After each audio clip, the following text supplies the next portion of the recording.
Mango జెల్లీకి కావాల్సిన mangoes మనం చూద్దామండి. చూసారు కదా, చక్కగా కట్ చేసి పెట్టుకుందాం. వీటిని మనం చక్కగా గుజ్జంతా తీసేసుకుని మామిడి తాండ్ర, తెలుగులో చెప్పాలంటే మామిడి తాండ్ర మనం ఇంట్లోనే ఎండబెట్టకుండా స్టవ్ మీద ఎలా చేసుకోవాలో ఆ విధానం మీకు చూపిస్తాను.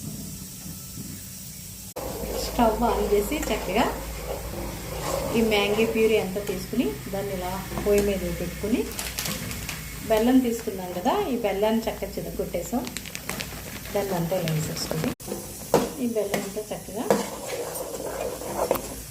కరిగే వరకు కలుపుకుని ఆ బెల్లం అలా కరుగుతూ ఉంటుంది. బెల్లం పంచదార కంటే శ్రేష్టం కనుక మనం బెల్లం వాడుతున్నాం ఇక్కడ. చూసారు కదా ఎలా కుతుకుతా ఉడుకుతుందో. బెల్లం తగినంత, మనకి ఎంత స్వీట్ కావాలనుకుంటే అంత. ఆల్రెడీ మ్యాంగోయే మనకి మంచి స్వీట్గా ఉంటుంది కదండి. చూడండి ఇలా కాసేపు దగ్గరికి ఉడికిపోయింది.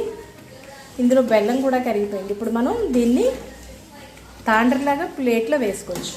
చూసారా, స్టవ్ అంతా కూడా అయిపోయింది. ఇది ఎందుకంటే తూలుతూ ఉంటుంది కదండి, ఉడికేటప్పుడు ఇది తూలుతూ ఉంటుంది, మనం కలుపుతూ ఉండాలి. మనం దీన్ని నిండా వేసాం. చూసారా, దగ్గరగా అయిపోయింది. కొంచెం దూరంగా ఉండాలంటే స్టవ్ మొత్తం అయిపోయింది, మొహం మీద కూడా పడిపోద్ది మనకి. చాలా రోజుల తర్వాత మళ్ళీ వంట వీడియో చేస్తున్నాను. అది ఈ కాలంలో మ్యాంగోస్ వస్తాయి కనుక మ్యాంగో జెల్లీ చేయాలని అనుకున్నాను. చూసారు కదా, దగ్గరగా అయిపోయింది. కలర్ కూడా చూసారా, మనకి మ్యాంగో జెల్లీ కలర్ వచ్చేసింది. మనం ఇంక కట్టేసుకుని చూసారు కదా, ప్లేట్ తీసుకున్నాం. ఇందులో కొంచెం నెయ్యి వేసాను. ఇదంతా చక్కగా ప్లేట్కి పామేసుకోవచ్చు. అంతా మనం చక్కగా ఈ ప్లేట్లో వేసుకోవాలి. చూసారు కదా, ఇందులో వేసాక దీన్ని అంతా మనం ప్లేట్ని ఇలా చక్కగా లేవలుగా చేసుకుని కొట్టుకున్నట్టయితే ఇది మనకి దలసరిగా కావాలంటే కొంచెం దలసరిగా పోసుకోవచ్చు, పలుసుగా ముక్కలు కావాలంటే మనం ఇలా పలుచగా చూసారు కదా, ఇది చక్కగా ఆరిపోయింది. మనం దీన్ని ఇలా ముక్కలుగా కట్ చేసుకోవచ్చు. ఎంత బాగుందో. ఇది చేతులకు అంటుకోదు. ఇప్పుడు నేను కట్ చేసినప్పుడు ఇది అంటుకుంది కానండి, మనకి చేతులకు అంటుకోకుండా చక్కగా వస్తుంది. కొంచెం చెయ్యాలంటే మనకి పేషెన్స్ కావాలండి. పేషెన్స్ ఉంటే ఏదైనా చేయొచ్చు.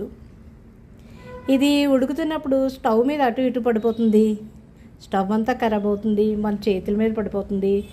జాగ్రత్తగా చూసుకుంటూ దీన్ని ఉడికించుకుంటే మనకి తాండ్ర రెడీ. చూడండి ఎంత బాగుందో, ముక్క ఎంత అందంగా ఉందో. దీన్ని మనం 6 నెలల వరకు నిల్వ ఉంచుకోవచ్చు, ఫ్రిడ్జ్లో పెట్టి నిల్వ ఉంచుకోవచ్చు.